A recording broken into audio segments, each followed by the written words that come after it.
Kumusta mga kasarap? Welcome sa ating kusina kung saan magluluto tayo ng isang espesyal at nakakagutom na putahe na siguradong mapapadalawang subo kayo. Tinatawag itong chicken teriyaki, kaya ihanda na ang mga sangkap at samahan niyo ako mula sa simula hanggang tikiman. Dahil dito sa ABM Community, walang lugi kasi panalo ka sa sarap. Sa paggawa ng butter na pang-coat sa manok, ihanda ang kalahating manok, isang itlog, 3/4 cup ng harina, 1/2 cup ng cornstarch, 1/2 cup ng tubig, at isang mixing bowl kung saan hahaluin ang lahat ng sangkap.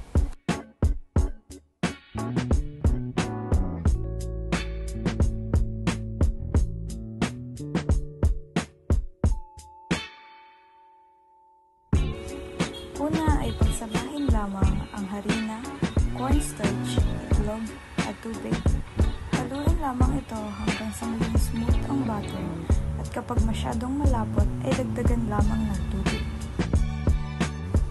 Ngayon na smooth na ang batter na ginawa, ilagay na ang manok. Haluin din ito at siguraduhin na makoat lahat ng piraso ng manok. Pagkatapos ay painitin na ang kawali. Kapag mainit na ay lagyan ito ng mantika. Hintayin itong kumulo at isa-isang ilagay ang coated na manok. Paalala na huwag masyadong prituhin ang manok dahil maya-maya lang ay babalik pa ito sa kawali. I-set aside muna ito ng ilang minuto at pagkatapos ay prituin ulit hanggang sa maging golden brown ang kulay.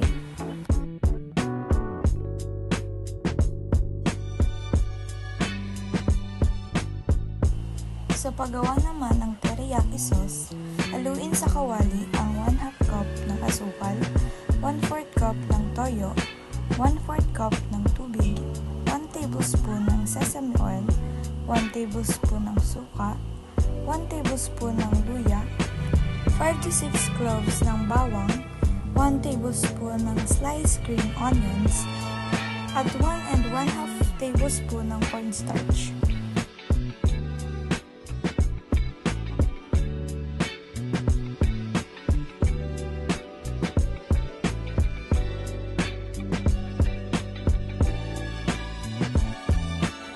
Pagkatapos lumapot ng ginawang sauce, saka ilagay ang prinitong manok.